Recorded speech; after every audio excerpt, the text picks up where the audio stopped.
نحمده نصلي على رسوله الكريم أما بعد فأعوذ بالله من الشيطان الرجيم بسم الله الرحمن الرحيم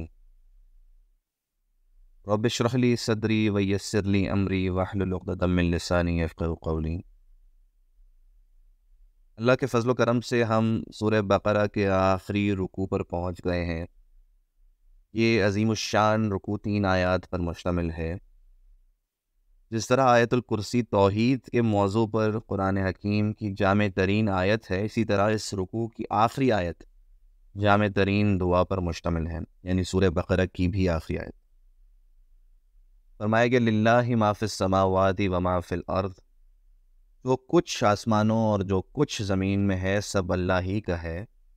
وَإِن تُبْدُوا مَا فِي أَنفُسِكُمْ أَوْ تُخْفُوهُ يُحَاسِبْكُم بِهِ اللَّهُ، تم اپنے دلوں کی بات کو ظاہر کرو گے یا چھپاؤ گے تو اللہ تم سے اس کا حساب لے گا۔ دیکھو اللہ تمہارے دلوں کو اور تمہارے اعمال کو دیکھتا ہے، چھپا لو دل میں اللہ کے محاسبے سے لیکن نہیں بچ پاؤ گے۔ وَيَغْفِرُ لِمَن يَشَاءُ وَيُعَذِّبُ مَن يَشَاءُ وَاللَّهُ عَلَى كُلِّ شَيْءٍ قَدِيرٌ، پھر وہ جسے چاہے مغفرت کرے، جسے چاہے عذاب دے، اور اللہ ہر چیز پر قادر ہے۔ دیکھیں اختیار مطلق صرف اللہ کے ہاتھ میں۔ اہل سنت کا عام عقیدہ یہی ہے کہ اللہ پر لازم نہیں کہ وہ نیکوکار کو اس کی جزا ضرور دے اور بدکار کو سزا ضرور دے، یہ دوسری بات ہے کہ وہ ایسا کرے گا، لیکن اس کی شان اس سے بہت اعلیٰ، بہت عرفہ ہے کہ اس پر کسی شے کو لازم قرار دیا جائے۔ آمن الرسول بما انزل الیہ من ربہ والمؤمنون، رسول اس کتاب پر جو ان کے پروردگار کی طرف سے نازل ہوئی ایمان رکھتے ہیں، اور مومن بھی۔ یہ ایک غور طلب بات ہے کہ جب رسول اللہ صلی اللہ علیہ وسلم پر وحی آئی تو آپ نے یہ کیسے پہچان لیا کہ یہ جبریل علیہ السلام ہی ہے؟ کوئی اور اشتباہ بھی تو ہو سکتا تھا۔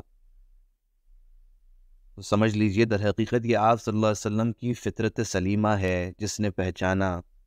اور دوسری بڑی ہمارے لیے تسکین کی بات یہاں پر یہ ہے کہ نبی کے ایمان کے ساتھ ہمارے ایمان کا بھی تذکرہ کیا جا رہا ہے۔ من ربہ والمؤمنون کل آمن باللہ وملائکتہ وکتبہ ورسلہ لا نفرق بین احد من رسلہ، سب اللہ پر اور اس کے فرشتوں پر اور اس کی کتابوں پر اور اس کے پیغمبروں پر ایمان رکھتے ہیں، اور کہتے ہیں ہم اس کے پیغمبروں میں سے کسی میں کچھ فرق نہیں کرتے۔ آپ کو یاد ہوگا یہی بات آیت البر میں بھی آئی تھی کہ اللہ پر، اس کے فرشتوں پر، اس کی کتابوں پر اور اس کے پیغمبروں پر ایمان رکھتے ہیں، اور اس کے پیغمبروں میں سے کچھ فرق نہیں کرتے، لیکن فضیلت کے اعتبار سے بعض کو بعض پر بلندی ہے۔ یہ بات ہم آیت نمبر 253 میں بھی پڑھ چکے ہیں۔ وَقَالُوا سَمِعْنَا وَأَطَعْنَا غُفْرَانَكَ رَبَّنَا وَإِلَيْكَ الْمَصِيرُ، اور وہ عرض کرتے ہیں کہ ہم نے تیرا حکم سنا اور قبول کیا، اے پروردگار ہم تیری بخشش مانگتے ہیں اور تیری ہی طرف لوٹ کر جانا ہے۔ اب یہاں ایمان بالآخرہ کا ذکر بھی آ گیا۔ اب آخری آیت ہے جو ایک جامع ترین دعا ہے۔ لا یکلف اللہ نفسا الا وسعها، اللہ کسی شخص کو اس کی طاقت سے زیادہ تکلیف نہیں دیتا۔ یہ آیت بہت فضل و کرم کا مظہر ہے۔ دیکھیں یہاں اندھے کی لاٹھی والا معاملہ نہیں ہے کہ سب کا محاسبہ ایک ہی سطح پر ہو۔ اللہ کے ہاں جس کی وسعت ہے وہ اتنا ہی ذمہ دار ہے۔ ہر شخص کے جینز کی اپنی اپنی پراپرٹیز ہوتی ہیں، اپنی اپنی خصوصیات ہوتی ہیں، پھر اپنی اپنی لمیٹیشنز ہوتی ہیں، پھر ان جینز پر موروثی عوامل اور ماحولیاتی عوامل، انوائرمنٹل فیکٹرز اثر انداز ہوتے ہیں۔ اس سے اس انسان کی شخصیت کا ایک پیٹرن بنتا ہے، ایک سانچہ بنتا ہے۔ قرآن کی اصطلاح میں اسے شاکلہ کہتے ہیں۔ کمال کی بات یہ ہے کہ یہ شاکلہ ہر انسان کا مختلف ہے، سبحان اللہ۔ سب کو اپنے اپنے شاکلہ میں رہتے ہوئے محنت کرنی ہے۔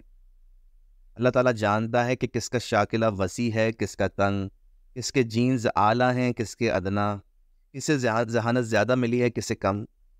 فرض کیجئے استعداد 20 کی تھی، 18 کا کام کیا تو کامیاب، استعداد 50 کی تھی اور 21 کا کام کیا تو ناکام۔